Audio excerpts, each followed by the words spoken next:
At the very beginning of the opera, we hear 12 pitches.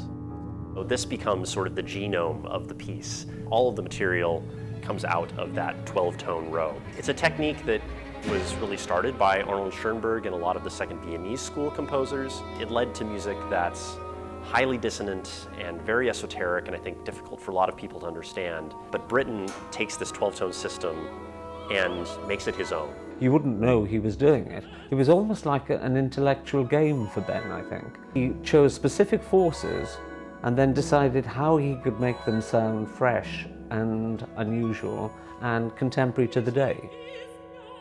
Turn of the Screw is the third of a series of the English opera group, the first two being The Rape of Lucretia and Albert Herring. And it's generally considered to be, amongst Britten's entire output, one of his greatest masterpieces. Something that comes to mind with Britten for me is fantasy. There's music that returns often in this piece that instantly kind of tells us that there's magic happening. And a lot of times it's initiated by the celesta, kind of bell-like keyboard instrument. Whenever that music comes, we know we're about to see Peter Quint, one of the ghosts.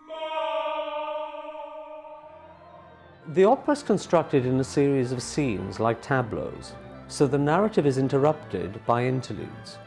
And each of the interludes sets up the scene that's coming, but also the soundscape, and it's extraordinary the range that he gets out of these. Of course, this year is Britten's centennial year. The extraordinary thing about his career since his death in 1976 is that his reputation has continued to grow. He'd have been astonished. He had no grand expectations of posterity. He wanted his music to speak to people of his own day, and I think it's the honesty of his writing that has communicated itself.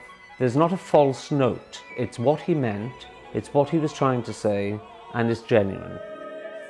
There's a quote in the opera, "The ceremony of innocence is drowned," and this has nothing to do with the original Henry James novel. It's a line from a Yeats poem, and the choice that Britten made to use this, to me, says that the entire story becomes about loss of innocence and how people cope with that.